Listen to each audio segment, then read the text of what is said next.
আসসালামু আলাইকুম রহমতুল্লাহি বারকাতুহু। কেমন আছেন সবাই? আশা করি আলহামদুলিল্লাহ ভালো আছেন। মহান রাব্বুল আলামিনের শুকরিয়া জ্ঞাপন করি আলহামদুলিল্লাহ যে আমার সুন্দর একটা পরিবেশ দরকার, যেটা খুঁজেছিলাম সেই পরিবেশটা আমি পেয়ে গেছি। আলহামদুলিল্লাহ রাব্বিল আলামিন। তো আজকের এখানে আমরা যে বিষয়টা নিয়ে আপনাদের সাথে আলোচনা করব, সেটা একটা বাস্তবমুখী পরিস্থিতির জবাব দেওয়ার জন্য। সম্প্রতি ফেসবুকে আমরা দেখতে পাচ্ছি যে অনেকেই বলেন যে আরব দেশে মিলাদুন্নবী পালন করা হচ্ছে, অমুক দেশে তমুক দেশে, এরকম একটা আমরা দেশের মানুষের কাছ থেকে আমরা একটা লেখনী বা পোস্ট বা কমেন্টের মাধ্যমে তাদের এই ধরনের মন্তব্য আমরা দেখতে পাই। সেই বিষয়ে আমি বলবো আপনাদেরকে যে ঈদে মিলাদুন্নবী পালন আপনি করেন, সমস্যা নাই, কিন্তু কোন কোন দেশে পালন হয়, কোন দেশে পালন হয় না, বা হয় না দেশে পালন হয় বলে আপনারা যে প্রচারণা করেন, এটা সম্পূর্ণ আপনাদের মানে আন্দাজের উপরে ধারণা করে। দেখুন, এখানে আজকে আমি বৃহস্পতিবার, শুক্রবার, শনিবার 3 দিন আমি বহু মসজিদে ঘুরে ঘুরে সালাত আদায় করেছি। আমার পাশে যে একটা মসজিদ আছে, সেই মসজিদটা অনেক বড় মসজিদ, প্রায় 1000-500 মানুষ তো ধরবে এটার ভিতরে, আমি আপনাকে দেখাবো। কিন্তু আজ পর্যন্ত কোনো মসজিদে বা কোনো বাহিরে কোনো অনুষ্ঠানের মাধ্যমে কোনো এই ধরনের কোনো প্রোগ্রাম আমরা দেখতে পাই না। হ্যাঁ, আপনারা ফেসবুকে দেখতে পাবেন যে 2-4 জন বাঙালি দেশিয়ারা বিভিন্ন রুমের ভিতরে বসে ব্যানার ট্যানার লাগিয়ে এই অনুষ্ঠানটা পালন করছে। আপনারা জানেন যে তারা দেশে থাকলে তারাও করতো, এই দেশে তারাও একটা ঘরের ভিতরে, একটা রুমের ভিতরে পালন করছে। কিভাবে করছে? হয়তো কয়েকজন মিলে মিশে কিছু আলাপ আলোচনা করে, দুরুদ টুরুদ পড়ে, তারপরে আপনার এই খাওয়া দাওয়া কইরা মিলাদুন্নবী শেষ।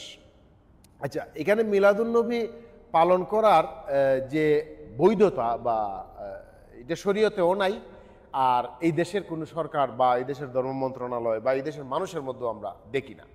যদি এটা পালন করা, আপনার দেখেন আরাফাতের দিবস আছে, হ্যাঁ, তারপরে বিভিন্ন ওই যে মহরমের 9-10 আছে, হ্যাঁ, বা অন্যান্য যে ইবাদতের দিবসগুলি আছে, এগুলি দেখবেন দিন তারিখ মোতাবেক কোনো না কোনো প্রোগ্রাম বা কোনো না কোনো কার্যক্রম বা কোনো না কোনো করণীয় থাকে। কিন্তু এই যে মিলাদুন্নবীর যে এটার কোনো প্রোগ্রাম বা এটার কোনো করণীয় বা এটার কোনো কার্যক্রম আমরা দেখতে পাই না, যেহেতু আল্লাহ রাসূলুল্লাহ সাল্লাল্লাহু আলাইহি ওয়াসাল্লাম আমাদেরকে দিন দিয়ে গেছেন আর আমরা নিয়ে গেছি তারিখ। আর আল্লাহ রাসূল সাল্লাল্লাহু আলাইহি ওয়াসাল্লাম বলেছিলেন, সাহাবায়ে কেরাম যখন জিজ্ঞেস করেছিলেন যে ইয়া রাসূলুল্লাহ, আপনি সোমবারে আর বৃহস্পতিবারে রোজা রাখেন কেন? তখন আল্লাহ রাসূল সাল্লাল্লাহু আলাইহি ওয়াসাল্লাম বলেছিলেন যে সোমবারে আমার জন্মদিন, তাই আমি আল্লাহ সুবহানাহু ওয়া তাআলার শুকরিয়া আদায় করি, আর বৃহস্পতিবারে আমলনামা আকাশে উঠানো হয়, তো আল্লাহ সুবহানাহু ওয়া তাআলার কাছে যেন আমাদের আমলনামা রোজা অবস্থায় উঠানো, যেহেতু রোজাদারের পুরস্কার আল্লাহ সুবহানাহু ওয়া তাআলা নিজে দিবেন, আর রোজাদারদের বাব আলাদা, দরজা আলাদা, জান্নাত আলাদা, সম্মান আলাদা। তো এটা যারা বিদাতি যারা পালন করে, তাদেরকে জিজ্ঞেস করলে আপনি তাদেরকেও তাদের মুখে এই হাদিসটা শুনতে পাবেন। আল্লাহ রাসূল সাল্লাল্লাহু আলাইহি ওয়াসাল্লাম কিন্তু আমরা দিন দিয়ে গিয়েছিলেন, তারিখ না, আর আমরা কিন্তু তারিখটা নিয়ে গেছি, দিন না।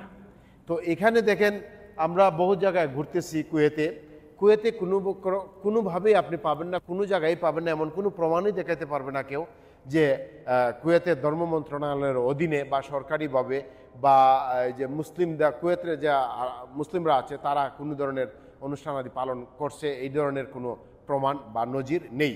এটা যারা করে আমাদের মধ্যপ্রাচ্যের কয়েকজন ওই ঘরের ভিতরে, রুমের ভিতরে, বাসার ভিতরে, দোকানের ভিতরে, হাস্টেলের ভিতরে বুকিং কইরা ওই একটু সময় বসে কিছু খাওয়া দাওয়া কইরা মিলাদুন্নবী শেষ। আর এখানে যারা যারা মিলাদুন্নবীতে আমরা দেখছি অংশগ্রহণ করে, তারা অধিকাংশই টাকনুর নিচে না কাপড় পরে, আল্লাহ রাসূলের সুন্নত নাই। তারা অধিকাংশই প্লেন শেভ করে, আল্লাহ রাসূলের সুন্নত নাই। তারা অধিকাংশই আবার কেউ কেউ যখন দাড়ি রাখছে একেবারে 1 নম্বর মেশিন দিয়ে কাটিং করে দাঁড়িয়ে রাখছে। আর অনেকে বিড়ি সিগারেট খায়, মানে নেশাজাতীয় দ্রব্য পান করে, গান বাজনা শুনে। এখানে শুধু পালন করছে এই জন্য যে কিছু খাবার আছে। যদি এখানে খাবারের আয়োজন না করে অনুষ্ঠানটা করতো, তাহলে বুঝতে পারতাম যে কার কতটুকু ত্যাগ আছে। যদিও অনুষ্ঠানটা বিদাতের সাথে সম্পর্কিত, তবুও এখানে আমরা মানুষ 2-4 জন যে আসছিল, এই 2-4 জন আমরা দেখতে পাইতাম না, যদি না এইটার অনুষ্ঠানের পরে কিছু মুখে দেওয়ার সিস্টেম না থাকতো।